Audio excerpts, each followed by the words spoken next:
بسم اللہ الرحمن الرحیم۔ السلام علیکم ناظرین۔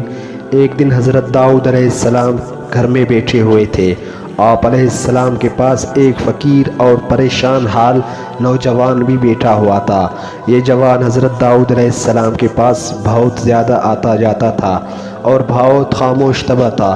ایک دن حضرت اسرائیل علیہ السلام جناب داؤد علیہ السلام کے پاس آئے اور گہری نگاہوں سے اس جوان کو دیکھا۔ جناب داؤد علیہ السلام نے حضرت اسرائیل علیہ السلام سے کہا، اس جوان کو کیوں دیکھ رہے ہیں؟ حضرت اسرائیل علیہ السلام نے کہا، مجھے حکم ہوا ہے کہ میں اس ہفتے کے آخر میں اس جوان کی روح قبضہ کر لوں۔ حضرت داؤد علیہ السلام کے دل میں اس جوان کے لیے تڑپ پیدا ہوئی اور اس سے کہا، اے جوان، کیا تمہاری بیوی ہے؟ جوان نے کہا، نہیں، ابھی تک میں نے شادی نہیں کی ہے۔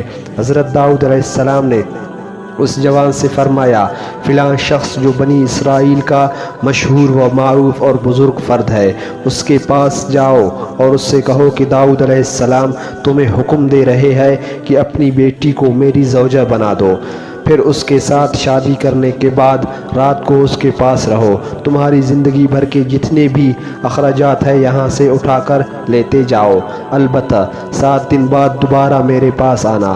حضرت داؤد علیہ السلام کا پیغام اس کا موجب بنا کے اس معروف شخصیت کی بیٹی مذکورہ جوان کی بیوی نے بنی۔ اس جوان نے حضرت داؤد علیہ السلام کے حکم کے مطابق عمل کیا اور وہ 7 دن کے بعد دوبارہ حضرت داؤد علیہ السلام کے پاس آیا۔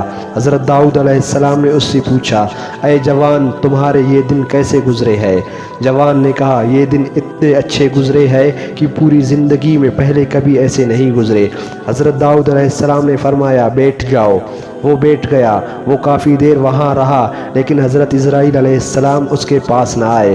حضرت داؤد علیہ السلام نے اس جوان سے کہا، اٹھو اور اپنی زوجہ کے پاس جاؤ اور 7 دن کے بعد دوبارہ یہاں آنا۔ وہ چلا گیا۔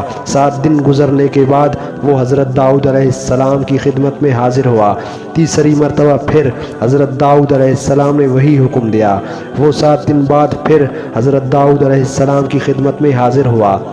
اس دوران میں جناب اسرائیل علیہ السلام تشریف لائے۔ حضرت داؤد علیہ السلام نے جناب اسرائیل علیہ السلام سے فرمایا، آپ کا ارادہ تو یہ تھا کہ آپ 7 دن بعد دوبارہ یہاں پر آئیں گے اور اس نوجوان کی روح قبض کریں گے، لیکن آپ نہیں آئے اور آج تیسرے ہفتے بعد آئے ہیں۔ حضرت اسرائیل علیہ السلام نے کہا، اے داؤد علیہ السلام، اللہ تعالیٰ نے آپ کے رحم کرم کی وجہ سے اس پر رحم کیا اور اس کی موت 30 سال تک مؤخر کر دی ہے۔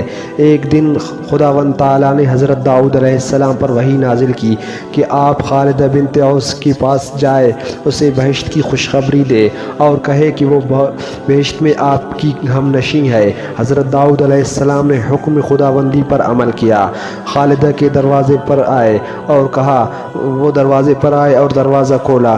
یوں ہی ان کی نگاہیں حضرت داؤد علیہ السلام پر پڑے تو عرض کیا، کیا اللہ کی طرف سے میرے بارے میں کچھ حکم نازل ہوا ہے؟ آپ علیہ السلام مجھے وہ خبر سنانے کے لیے تشریف لائے ہیں۔ حضرت داؤد علیہ السلام نے کہا، ہاں۔ خالدہ نے پوچھا، وہ کیا ہے؟ حضرت داؤد علیہ السلام نے کہا، اللہ تعالیٰ نے میرے اوپر وحی نازل کی اور فرمایا ہے تم بہشت میں میری ہم نشیں ہوگی۔ خالدہ نے کہا، آپ کو شبہ ہوا ہے، وہ میں نہیں ہوں بلکہ کوئی میرے ہم نام ہے۔ حضرت داؤد علیہ السلام نے کہا، ایسا نہیں ہے بلکہ یقیناً وہ تم ہی ہو۔ خالدہ نے کہا، اے پیغمبر خدا، آپ علیہ السلام سے جھوٹ نہیں بول رہی ہوں، خدا کی قسم میں اپنے اندر ایسی کوئی خوبی نہیں دیکھ رہی کہ بہشت میں آپ کی ہم نشیں بنوں۔ حضرت داؤد علیہ السلام نے کہا، تم اپنی باطنی امور کے بارے میں کچھ گفتگو کرو تاکہ جان سکوں کہ کیسی ہو۔ خالدہ نے کہا، میں ایک ایسی حالت کی مالکہ ہوں کہ مجھے جو بھی دکھ تکلیف ہو، نقصان ہو یا کوئی حاجت یا پیاس ہو، میں نے کبھی اس کے رفع کرنے کے لیے خدا سے نہیں کہا، یہاں تک کہ وہ ذات خود ہی اسے رفع کر دیتی ہے۔ یعنی میں وہی پسند کرتی ہوں جو میرا محبوب پسند کرتا ہے، اور نہیں خدا سے میں ان مشکلات اور نقصانات کی عوض کچھ مانگتی ہوں۔